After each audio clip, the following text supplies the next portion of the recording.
e por aí eu poderia ficar falando um monte de plugins que a gente tem. No próprio site do Serverless tem uma seção de plugins lá que detalha muito certinho. Se você está começando com Serverless agora, só o Serverless Webpack e o Serverless Offline já são mais do que interessantes para você começar a escrever as suas primeiras funções e testar esses ambientes aí. Fala, Lev, beleza? Mais um PR aqui pro nosso canal do YouTube e hoje eu vou responder uma série de perguntas que vocês enviaram no nosso último vídeo sobre Serverless. Eu tô fazendo assim nos últimos PRs, quando chega lá no finalzinho, eu peço pra vocês enviarem uma série de dúvidas ali embaixo nos comentários voltados a um assunto específico e depois aquelas dúvidas que vão ficando do assuntos que eu já falei, a gente vai trazendo pros próximos PRs também. Então se você enviou alguma dúvida nos outros PRs que não tem a ver com Serverless, que é o que eu vou estar falando aqui nesse PR, não fique preocupado ou preocupada, porque sim, a gente vai trazer nos próximos episódios. E lembrem sempre de quando forem enviar dúvidas aqui embaixo, né, para os próximos quadros, sempre incluir a hashtag PR, né? Então bota lá Jogo da Velha PR e inclui o restante da pergunta, que é mais fácil pra gente encontrar para trazer aqui pros episódios. Bora lá, que o tema de hoje é Serverless e a primeira pergunta é do Iago Prates e ele foi bem direto e ele mandou: então, parça, o que são Serverless, né? Antes disso ele voltou: fala, Diegão, salve, Léo. Então, parça, o que são Serverless? É um assunto que já está sendo bem falado, né? Ainda tem muita gente que ainda não entendeu realmente o que está se tornando Serverless. E eu vou tentar dar um overview do que é, só que quando a gente for ver um pouquinho mais sobre as aplicações nas próximas perguntas, né, nas próximas respostas, aí vai ficar um pouquinho mais claro aonde dá para ser utilizado esse tipo de tecnologia. Mas Serverless, basicamente, é o seguinte: imagine que você tenha uma aplicação, né? Você criou lá uma aplicação simples, uma aplicação HTTP ou, sei lá, alguma coisa muito simples ou uma coisa muito complexa, tanto faz. E aí a gente sempre chega naquela hora de fazer o deploy da nossa aplicação, e aí a gente começa com alguns problemas. Primeiro, cara, fazer deploy é chato, né? A gente começa a procurar soluções que fazem o deploy meio que de forma automática pra gente, né? Como o Heroku, tem o Docker também, né? Que é um Platform as a Service, a Vercel, tem vários dessas aplicações, né? Principalmente voltada a back-end, que eu tô falando, que, cara, assim, a gente tenta procurar alguma solução pra resolver pra gente, porque fazer deploy é chato. Tem que ficar configurando o banco de dados, configurando o Nginx, configurar toda a parte de firewall, ter que se preocupar com segurança, ter que se preocupar com quanto de memória que eu preciso colocar no meu servidor, quanto de processamento eu preciso colocar. E se estourar isso, eu vou precisar configurar um escalonamento do servidor, vou ter que configurar Kubernetes, vou ter que configurar containers, autoscale lá dentro da GCP ou da AWS. Isso começa a ser um trabalho super difícil, né? Então, o primeiro ponto é: fazer deploy, entender como que a gente deve fazer deploy, dói, principalmente se você não tem conhecimento na parte de infra. Segundo ponto: tem vezes que você não sabe o quanto que a sua aplicação vai escalar, né? Eu já tive gente falando: poxa, Diego, eu tô criando aqui meu sistema e eu acho que quando eu lançar, eu vou ter centenas de milhares de pessoas utilizando, porque eu vou lançar para uma base que já está usando esse sistema, e aí eu não sei que servidor que eu vou escolher, será que 4 GB de RAM é suficiente, tanto de processamento é suficiente? Então a gente sempre cai em problemas que a gente não tem muito conhecimento de até onde vai os limites, até onde que a gente precisa escolher uma boa máquina para nossa aplicação e tudo mais. Por que eu dei esse contexto? Quando a gente vai hospedar uma aplicação nossa dentro do ambiente serverless, e pode ser uma aplicação complexa ou pode ser uma aplicação simples, nós não nos preocupamos com a infra. Não quer dizer que a gente não se preocupa, mas grande parte da infra, ela é, digamos, preocupação da onde a gente está hospedando a nossa aplicação e não uma preocupação nossa. A nossa preocupação vai ser, no máximo, escrever o código, fazer o deploy, e o resto meio que a AWS ou a GCP ou a Azure, onde a gente está fazendo o deploy, vai cuidar. É claro que a gente tem algumas configurações, por exemplo, a gente consegue configurar o quanto de memória aquela função vai poder consumir, a gente vai poder configurar o máximo de tempo que aquela função vai poder executar antes de ela dar um timeout ou qualquer coisa assim, mas basicamente, para resumir, serverless são servidores, e aí o mesmo nome ele já diz, né? Serverless, né? É não ter servidores. Mas serverless, na verdade, ele continua tendo servidor, né? O único ponto é que serverless, a gente não precisa configurar o servidor, a gente não vai acessar o SSH lá do servidor, configurando Nginx, banco de dados, nada disso. Por quê? Porque nós não temos acesso a uma máquina onde as nossas funções serverless rodam. Por quê? Porque serverless são são servidores, digamos assim, são imagens, são containers que rodam a nossa rota, a nossa função ali, basicamente a ação que o usuário está querendo fazer na nossa aplicação. E quando essa ação ela já foi executada, meio que aquele container ele morre, ele não existe mais, a gente não precisa ficar guardando estado no nosso app. Então, basicamente, funções serverless são funções onde a gente consegue executar uma rota, um trecho isolado do nosso código, isolar só aquilo, desconecto do restante do código da nossa aplicação. Quando aquilo tiver um resultado, a gente retorna o resultado ou envia esse resultado para algum lugar e depois aquele container morre. Sempre que alguém chama essa função, esse processo continua. Ah, Diego, mas vamos lá, algumas coisas. Questão de custos, né? Dentro de serverless, a questão de custos é muito legal porque a gente paga realmente só por o que a gente usa, né? Dentro dessas hospedagens, tipo AWS, GCP, eles falam, né? Ah, você paga pelo que usa, mas não é que você paga o que usa pelo processamento. Quando você sobe ali uma Compute Engine no EC2 da AWS, você paga por tempo que aquilo lá está online, tempo que aquilo lá está rodando. E se for uma aplicação Node, PHP ou qualquer coisa assim, aquilo lá vai ficar rodando 24 horas. Então você vai pagar 24 horas independente se você usou 100% da CPU, 100% da memória ou zero de cada um desses aí. Então no serverless, você paga a cada 100 milissegundos que você usa. Existem um custo lá, por exemplo, você vai pagar a cada 1 GB de memória que você usa por segundo, você paga tanto. Se a sua função ali demora 1 segundo para executar e ela está levando 1 GB de memória, você já vai saber exatamente o custo. E você consegue calcular isso, claro, botando a sua função online e fazendo alguns testes, né? Existem até alguns plugins do serverless que eles fazem essa mensuração de forma automática para você. Ele pega uma função sua, executa ali e meio que configura a sua função serverless para ela ter o menor custo possível. A gente vai conseguir entender um pouquinho mais de como utilizar isso na prática, e eu vou responder algumas perguntas aqui logo de casos de uso para serverless que vão ser mais legais e vão deixar de forma mais didática essa definição. E aí a gente vem com a pergunta aqui do William Lemon, e ele mandou: Fala, Diegão, primeiramente sou um grande fã do trabalho da Rocket City. Que massa, William. Vocês são sensacionais. Sobre serverless, quais são os 3 melhores casos de uso para eu usar serverless hoje? Devo sempre começar com serverless no lugar de uma API própria? Vou começar pela segunda pergunta aí que tu fez. Cara, sempre usar serverless no lugar de uma API própria é difícil dizer, tá? Porque vai muito do conhecimento do teu time, vai muito da tua expectativa na questão de previsão do preço, vai muito do teu conhecimento de infra, vai muito de muita coisa. Sempre o contexto ele tem que ser aplicado nesse lugar, né? Que nem você me perguntar, Diego, vale sempre a pena usar GraphQL no lugar de REST, né? No lugar de uma API REST tradicional? Também depende, né? Depende do contexto, depende do time que você está inserido, depende do conhecimento dessa galera, né? Depende de muita coisa. A primeira pergunta que você fez, os 3 melhores casos de uso, eu vou tentar deixar de uma maneira mais didática, tá? Assim, principalmente para quem nunca trabalhou com serverless, para ficar da maneira mais fácil de entender. O primeiro caso de uso, algo que você não sabe o quanto precisa escalar. Então imagina que você tem a sua aplicação. Vou dar um exemplo, cara, caso de uso muito bom, tá? Imagina que você desenvolveu um e-commerce. Você tem lá no e-commerce a função de checkout, certo? Aí você tem o seu e-commerce inteiro rodando num servidor HTTP tradicional, API REST, lá rodando numa DigitalOcean, rodando qualquer servidor, seja lá qual ele esteja hospedado. Só que aí a sua função de checkout, ela pode estar rodando em uma função serverless. Por quê? Chega Black Friday, começa a dar muito pedido. Eu já trabalhei em e-commerce que durante a Black Friday tinha 3.000, 5.000 pedidos. Cara, tudo acontecendo ali ao mesmo tempo.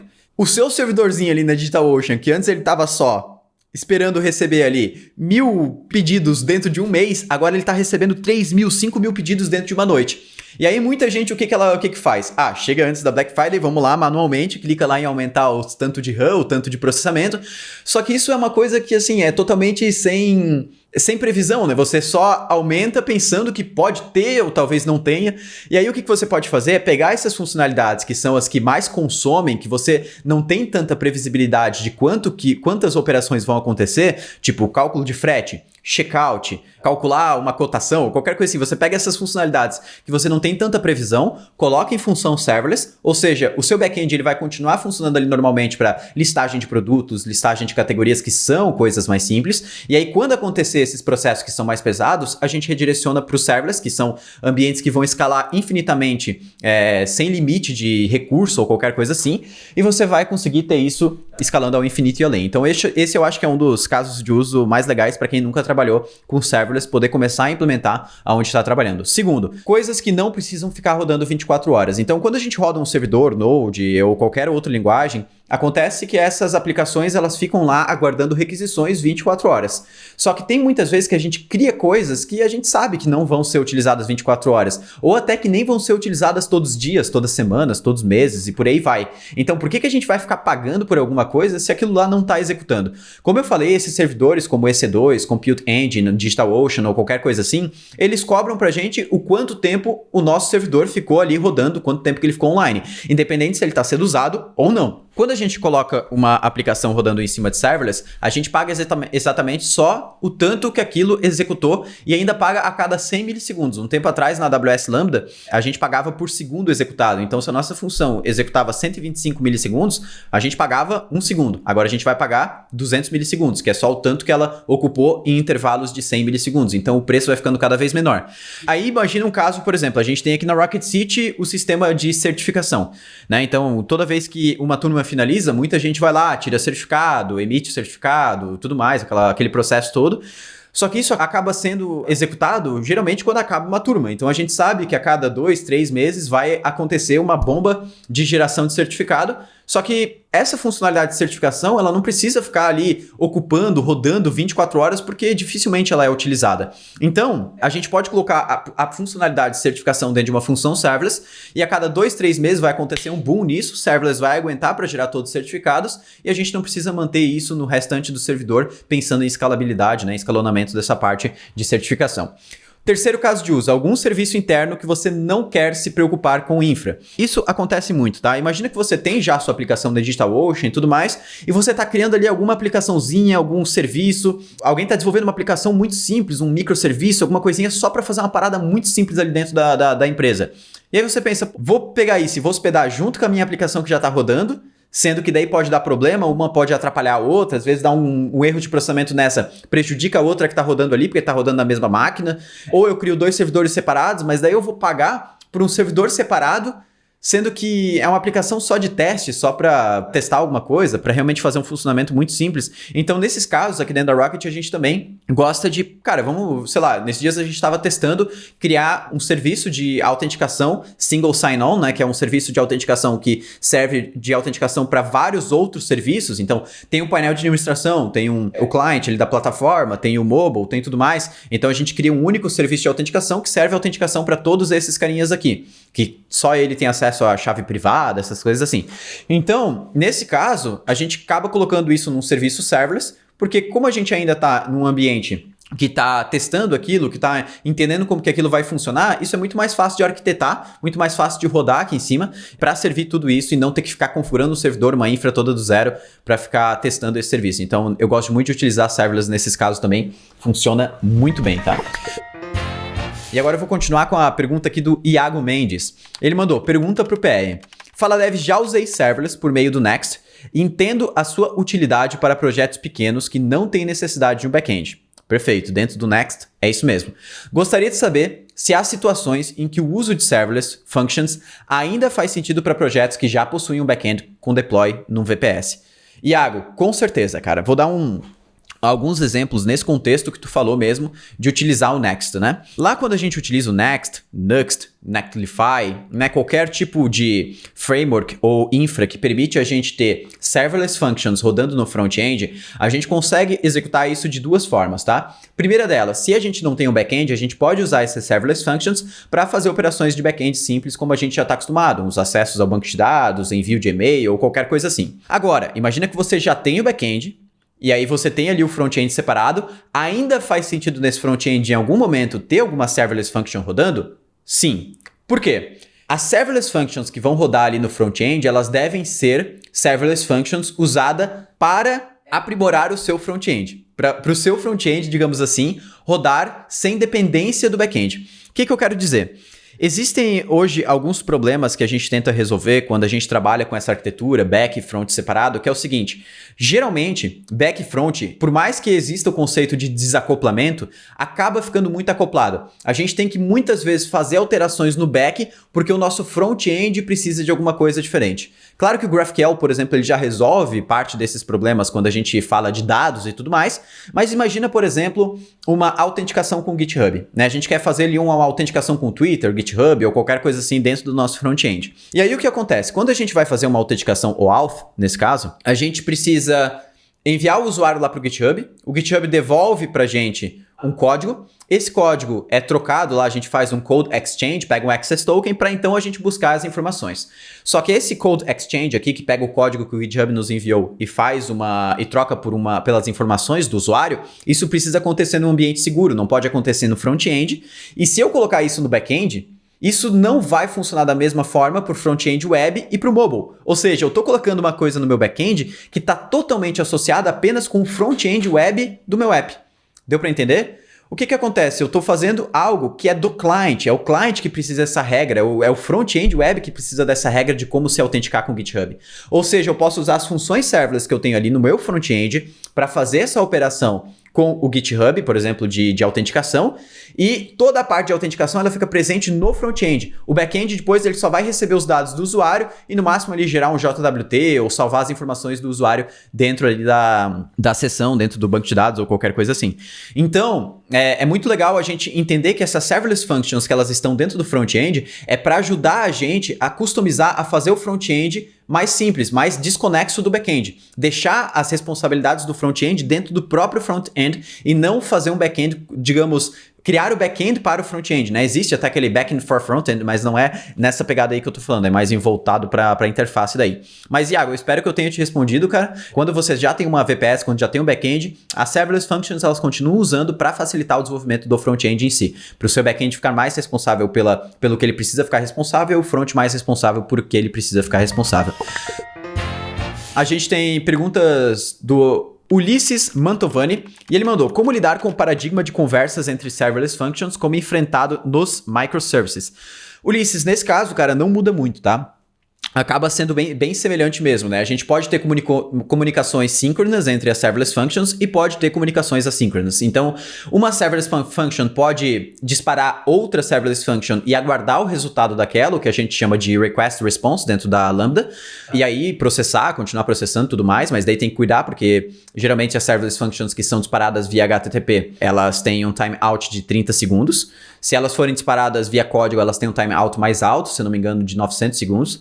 Mas você consegue disparar de forma assíncrona também, e aí você pode disparar isso como um evento, ou você pode disparar através de fila. Então, quando você vai usar uma Lambda da vida, você pode utilizar o serviço de fila do próprio provider, né? Então, lá na Lambda você tem o SQS, que é o Simple Queue Service, e esse sistema de fila você consegue enviar eventos, mensagens para fila, e você consegue configurar de forma automática para toda vez que criar uma nova mensagem na fila, uma nova lambda disparar e consumir aquelas mensagens, né? E você pode fazer uma mesma lambda consumindo mais mensagens, né? Um batch de mensagens, cada lambda para cada mensagem, e você consegue configurar isso de várias formas. Então, nesses casos, geralmente a gente faz isso. Você consegue usar o SQS ou consegue usar o SNS também, que é o Simple Notification Service lá na AWS, para fazer esse esquema de mensageria através de notificações, digamos assim, né? Mas, assim, o conceito por trás da comunicação entre lambdas, ele é muito semelhante a uma comunicação de microserviços, onde você tem comunicação assíncrona, comunicação síncrona, você vai ter que provavelmente ter algum tipo de dead ladder também, vai ter que configurar várias coisas que você tem também nesse ambiente, nessa arquitetura. A próxima pergunta aqui é do Clayton Chagas, e ele mandou: Diego, com serverless, é possível fazer requisições HTTP mais demoradas? Clayton, como eu falei, se forem requisições HTTP diretamente para uma função Lambda, você tem 30 segundos de timeout, né? 30 segundos provavelmente é mais do que necessário para você rodar qualquer tipo de requisição. Se for uma requisição para uma Lambda que não é feita através de HTTP, acessa uma rota diretamente, que ela é disparada através de um evento, por exemplo, um upload no S3, um SQS, SNS, ou até uma invocação direta através de um outro serviço em Node, outro serviço em qualquer linguagem, aí ela pode chegar até 900 segundos de timeout. Tranquilo? Isso é bem importante a gente falar. Lembrando que dentro das lambdas a gente consegue configurar também os ranges de memória que a gente quer usar naquela lambda, desde 256 MB, se não me engano que é o mínimo, até 3 GB de memória, a mais 500 MB de storage ali, que também é em memória, dentro da AWS Lambda, né? Isso muda um pouquinho com os outros providers, mas na maioria é muito semelhante. A próxima pergunta aqui é do Caio Bowen, e ele mandou: e aí, Diego, acha que é viável usar serverless com WebSockets? Por exemplo, uma função que tem listeners de eventos real-time, pois pelo que entendo de serverless, ele sobe apenas uma instância, responde a requisição e a instância é morta. Mas com WebSockets, essa instância não teria de ficar ativa, sendo assim o custo não iria ser gigante pelo tempo que eu estaria usando? Então, Caio, pergunta excelente, eu acho que é dúvida de muita gente. E sim, na verdade você não vai usar a Lambda diretamente para criar um serviço de WebSocket lá dentro que vai ficar ouvindo eventos e tudo mais. O que você consegue fazer nesses casos é que assim, quando você executa uma Lambda, né, quando você vai fazer deploy de uma Lambda, né, quando eu falo Lambda é uma função serverless, eu falo Lambda porque é o nome que a AWS dá e a gente está mais acostumado a lidar com o ambiente AWS. Apesar que a gente usa serverless dentro da GCP, também Azure, tudo mais. Tem hoje muitos providers, digamos assim, né? Mas quando você vai subir uma Lambda que ela roda via HTTP, ou WebSocket, ou qualquer coisa assim, sempre a Lambda, ela roda atrás de um proxy, né? Que é o API Gateway Proxy lá da AWS. Então, o que acontece? Quando a gente faz uma requisição, a gente está fazendo uma requisição sempre para o API Gateway Proxy, que é um serviço da AWS. Esse API Gateway, ele vai redirecionar para a Lambda que precisa receber aquela requisição. Então eu estou fazendo uma requisição de autenticação. Ele procura lá a lambda de autenticação, faz a requisição, devolve a resposta e pronto. Ou seja, sempre tem um intermediador entre essas conversações. Esse API Gateway Proxy, ele teve suporte agora para a gente utilizar WebSockets. Então, se a gente procurar API Gateway Proxy WebSockets, provavelmente a gente vai cair aqui em alguma coisa, configurar uma solicitação, setting up, aqui ó, dentro da documentação da própria AWS, tem como a gente faz para configurar uma integração com a API de WebSockets dentro do API Gateway. Como que isso aqui vai funcionar mais ou menos? Quando a gente mandar uma mensagem via WebSocket, ele vai redirecionar para uma Lambda que vai conseguir tratar aquela mensagem e retornar uma resposta também via WebSocket. Tá, Diego, mas se a Lambda ela é instanciada e ela morre depois de ser executada, como é que uma mensagem de WebSocket vai continuar tendo aquele efeito de real-time? Então, tem algumas coisinhas aí. Primeiro, não vai ser tão rápido quanto ficar rodando um WebSocket 24 horas. Porque dentro das lambdas tem esse tempinho, digamos, dela subir e depois, né, ela é morta para então uma nova lambda depois subir. Cada mensagem que a gente recebe acaba subindo uma nova execução. Porém, de uns anos para cá, né, antigamente, a gente precisava subir cada lambda, o ambiente da lambda total do zero toda vez que uma requisição fosse feita. Hoje, né, hoje em dia, e já faz uns anos que é assim, existe um comportamento dentro das funções serverless que se chama de cold start e hot start. O cold start, basicamente, quando a gente está muito tempo sem chamar uma função, meio que a AWS apaga o cache que ela tinha dessa função e precisa configurar o ambiente todo do zero a próxima vez que essa função for chamada. Por isso que vai levar um tempinho a mais para essa função subir. Agora, se a função está sendo chamada várias e várias vezes, como por exemplo é um ambiente de um WebSocket, meio que a AWS já entende que aquela lambda está sendo chamada muitas vezes e ela não derruba totalmente aquela lambda. Meio que ela encerra ali aquela sessão e quando chamar uma nova mensagem, ela já tem meio que o ambiente da lambda pronto. Isso é o que a gente chama de hot start. Então, nesses sistemas de WebSocket, vai funcionar de uma maneira até legal, né? A gente vai continuar tendo aquele sistema, aquela visão de real time, mesmo que não vá ser tão rápido assim como por exemplo, se você vai desenvolver talvez um jogo online, alguma coisa assim que precisa uma resposta muito rápida, com baixíssima latência, talvez não é o melhor caso a se utilizar, tá? Mas até em chats, né, fóruns, essas coisas assim que, não tem problema se a requisição ali, a minha resposta do WebSocket demorar ali 100 milissegundos, 200 milissegundos para retornar, desde que seja que a pessoa não precise ali dar um F5 na tela ou qualquer coisa assim. Então, nesse caso, vai funcionar muito bem, tá?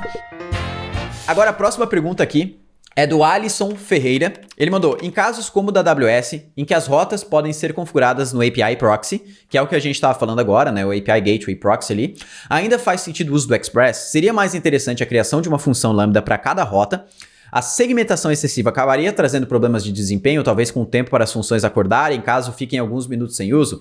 Não existe, novamente, resposta certa para isso, tá? Cada projeto pode ter uma necessidade diferente. Mas hoje, dentro do ecossistema serverless dentro do Node, a gente tem um negócio muito legal que são os serverless components, né? Os serverless components, o que eles são? Eles são, digamos, templates de aplicações, onde a gente consegue pegar uma aplicação que já segue um modelo tradicional, por exemplo, uma aplicação Express, uma aplicação Nest, uma aplicação Next, uma aplicação que já segue um modelo meio que tradicional, e basicamente o serverless vai entender essa aplicação e vai converter ela para um formato que vai conseguir rodar dentro de um ambiente serverless sem problemas nenhum. Então, se a gente procurar aqui, por exemplo, Serverless Components Express, a gente vai cair aqui, o Serverless Component Express. Ele vai te mostrar aqui basicamente o que você precisa fazer, né? Você tem todo o suporte aqui para rodar tudo. Você vai só instalar o serverless, pode criar aqui um novo projeto ou pegar um projeto existente e criar esse arquivo serverless.yaml ali dentro.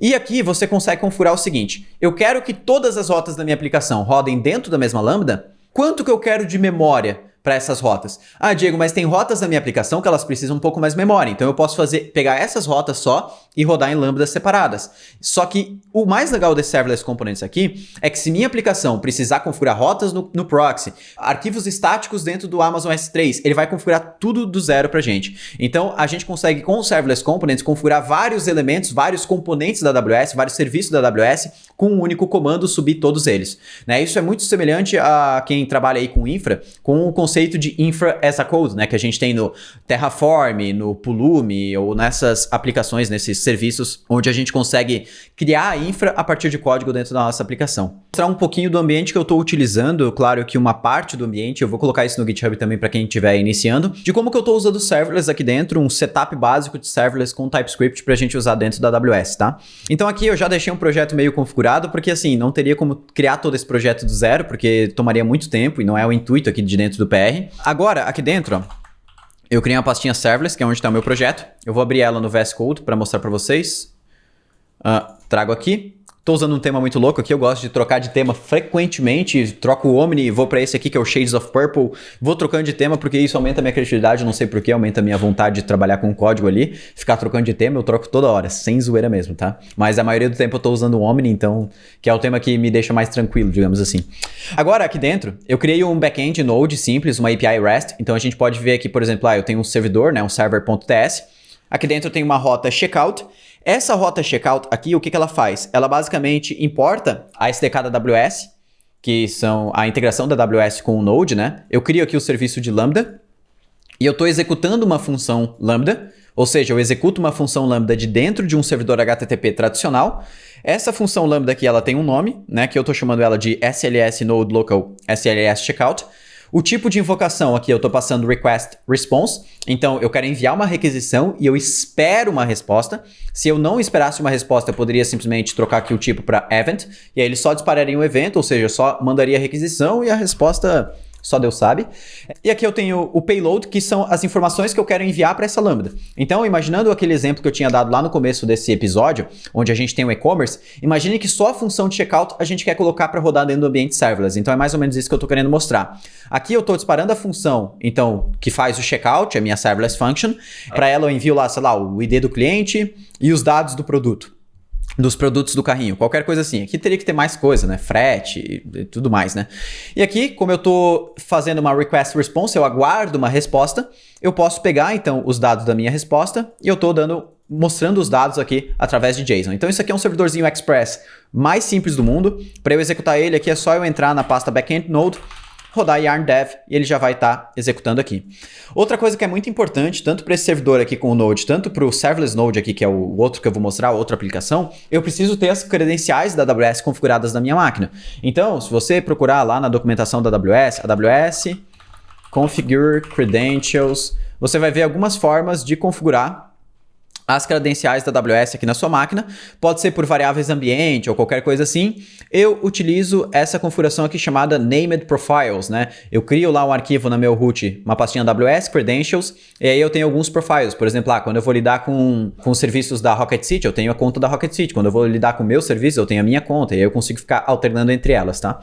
Agora, voltando aqui, nós temos outra aplicação Node aqui que se chama Serverless Node. Essa outra aplicação, ela continua sendo uma aplicação tradicional, crie ela lá com yarn init, qualquer coisa assim. quais são as grandes diferenças dessa aplicação aqui para uma aplicação Node tradicional? Eu não vou ter rotas diretamente, a não ser que eu use aquele conceito que eu mostrei antes, Serverless Components lá, e aí eu uso um servidor Express tradicional, mas eu não vou ter rotas, eu tenho, na verdade, funções que vão executar, independente se vão ser via HTTP, evento ou qualquer coisa assim. Aqui eu tenho uma função checkout. É claro que essa função aqui eu não fiz nenhuma implementação, aqui poderia ter uma integração com algum meio de pagamento, fazer o checkout realmente, salvar no banco de dados ou qualquer coisa assim, mas aqui eu só peguei os dados que são enviados para mim através do body da minha aplicação e retornei eles de volta como JSON e por aí vai. E aqui agora, o mais importante disso aqui é, eu tenho um serverless.yaml, que é o arquivo de configuração de uma aplicação serverless. Aqui eu dou um nome para ele, pode ser qualquer um. Plugins, aqui eu estou só configurando o plugin do Webpack. E aqui eu fiz uma configuração Webpack bem simples para entender arquivos TypeScript. Né? Então eu estou basicamente, criei uma Webpack config para conseguir entender TypeScript dentro das minhas funções Lambda. Isso aqui eu vou deixar no GitHub, então não é algo que eu vou entrar para explicar, né? O Webpack e tudo mais.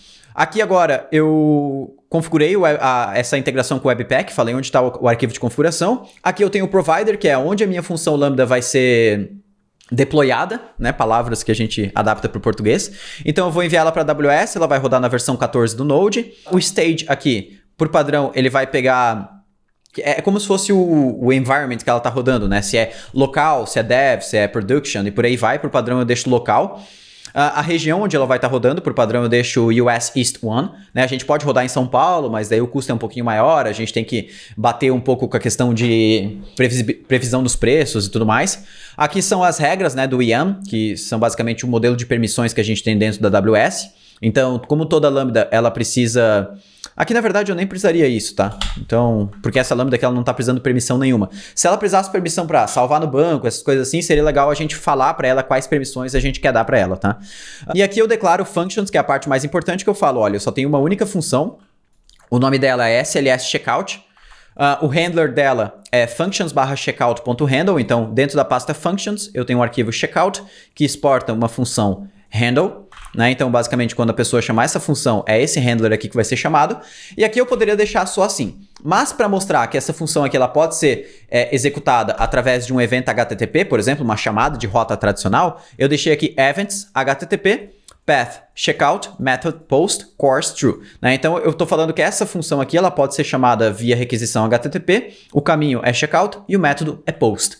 Salvo aqui agora, abro aqui o meu serverless node e basicamente roda aqui dentro um comando que eu já deixei pronto chamado deploy, que roda o serverless deploy. Esse SLS aqui, ele vem de dentro da dependência serverless, que é o que a gente instalou, que é o serverless framework.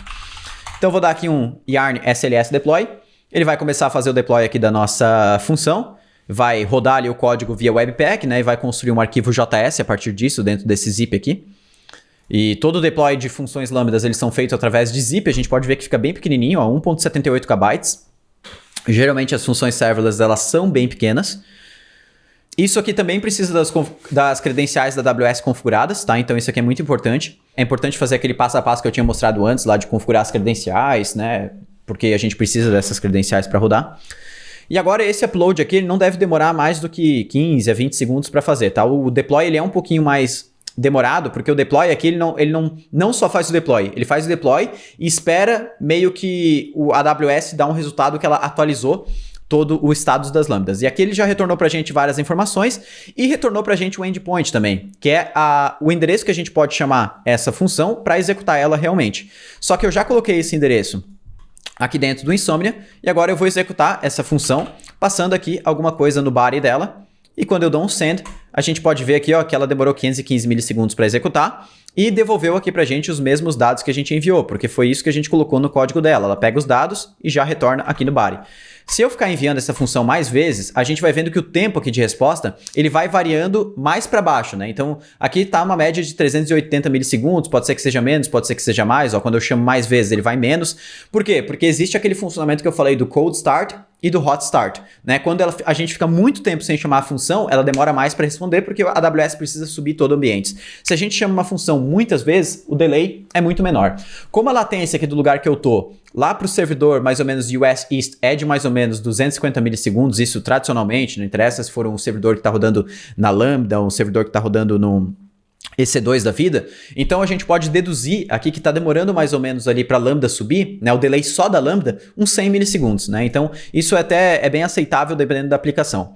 E aqui agora a gente está rodando também um servidor Node. Esse servidor Node, ele tem uma rota checkout e essa rota checkout também faz uma execução da lambda. Então a gente tem duas formas de chamar a lambda. Chamar a rota dela diretamente, através de um evento HTTP, uma rota mesmo.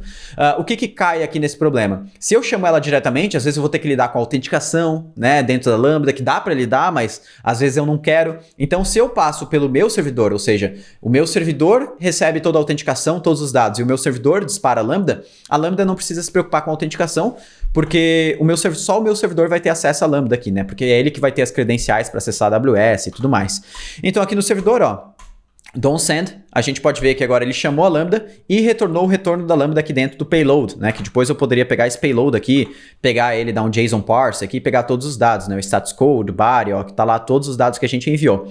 E aqui também, conforme eu vou enviando mais vezes isso, o tempo aqui da requisição vai diminuindo, né? Porque a gente tem menos tempo de carregamento ali da lambda para criar todo o ambiente. Então esse aqui é um exemplozinho que eu vou deixar para você aqui no comentário na descrição desse vídeo, que é um exemplozinho bem básico de configuração de serverless com TypeScript, por isso que eu uso esse Serverless Webpack. Existem alguns outros plugins que eu uso aqui, que eu posso citar alguns aqui que são muito bons se você quer começar a aprender serverless, tá? Que o pessoal sempre gosta, vou botar aqui e aí depois eu explico cada um deles. Aqui, ó, e deixa eu deixar comentado. Primeiro, Serverless DynamoDB local, rodar o DynamoDB, que é o banco de dados no SQL lá da AWS, na sua máquina local enquanto você está testando as lambdas. Serverless offline, que é muito bom para você conseguir executar suas lambdas offline e testar se elas estão funcionando, né? Isso, cara, isso é barbado utilizar esse plugin aqui, tá? É só basicamente, ó, botar ele aqui, instalar ele, yarn add serverless offline como dependência de desenvolvimento e venho aqui no package.json depois de ele instalar e boto aqui nos scripts, crio um aqui chamado offline, sei lá, e rodo sls offline e agora rodo yarn offline. Ele já vai executar e aqui ele deu algum errinho. Webpack has been initialized using configuration object that does not match the API schema. Configuration dev2 should match pattern source map. Tá, deixa eu tirar esse dev2 aqui para ver se é alguma coisa que eu errei aqui. Só porque eu quero mostrar o SLS offline. Ó, já rodou aqui. Devia ter algum errinho aqui, depois eu vou dar uma olhada aqui que é. Mas ele já rodou o nosso lambda local e a gente pode acessar aqui, ó, localhost 3000, local checkout. E ele vai ter o mesmo resultado que a gente tinha antes, né? Então aqui, ó, se eu vier no Insomnia, onde estava executando o lambda, e botar aqui no post esse endereço, ó, vai funcionar também, só que agora rodando local, então a gente consegue testar as nossas funções mesmo sem fazer deploy delas. Serverless Offline SSM é uma integração, isso aqui nem preciso falar, uma integração de um serviço da Apple, da AWS com Serverless. EM Roles per Function, isso aqui eu uso para conseguir configurar permissões diferentes para cada função serverless e não para todo o combo, digamos assim, do nosso projeto. Então consigo, essa função vai ter acesso ao banco de dados, essa não. Isso aqui, por padrão no Serverless Framework, não dá. Serverless Pruned Plugin, isso aqui basicamente serve para quando a gente manda muitos deploys das nossas funções serverless, todos os deploys são armazenados no S3. O que esse plugin aqui faz é ele deixa só as últimas 3 versões, por padrão, da nossa lambda lá dentro armazenadas e o resto ele deleta para não ficar ocupando espaço. Plugin Tracing é basicamente para a gente conseguir ter um pouco mais de log das nossas funções lambdas e por aí eu poderia ficar falando um monte de plugins que a gente tem. No próprio site do Serverless tem uma seção de plugins lá que detalha muito certinho todos os plugins, quais são os que mais receberam stars e tudo mais. Se você está começando com Serverless agora, só o Serverless Webpack e o Serverless Offline já são mais do que interessantes para você começar a escrever as suas primeiras funções e testar esses ambientes aí. E é isso aí, eu vou me despedindo por aqui. Esse vídeo ficou muito massa, a gente conseguiu abordar e espero que eu tenha conseguido abordar grande parte dos casos de uso de funções Lambda, né, de funções serverless, e que você tenha entendido realmente quando utilizar e onde utilizar essas funções. E agora eu preciso puxar um próximo assunto para um próximo vídeo. Vamos tentar fazer um PR um pouco diferente, não só código. Bora trazer perguntas aí sobre carreira em programação. Eu quero trazer um convidado muito especial aí no próximo PR e eu quero que vocês enviem aí todas as dúvidas que vocês tiverem sobre carreira em programação. Traz dúvida aí sobre processo seletivo, traz dúvidas sobre carreira internacional, traz dúvidas sobre tudo o que você tem de interesse nessa parte de carreira de programação, que na próxima semana eu vou estar com um convidado muito especial aí respondendo todas essas dúvidas. Agora sim, eu vou ficando por aqui, um grande abraço, deixa um curtir nesse vídeo, não esquece de deixar um comentário, suas dúvidas aqui embaixo com a hashtag PR, se inscreve no canal, um grande abraço e valeu!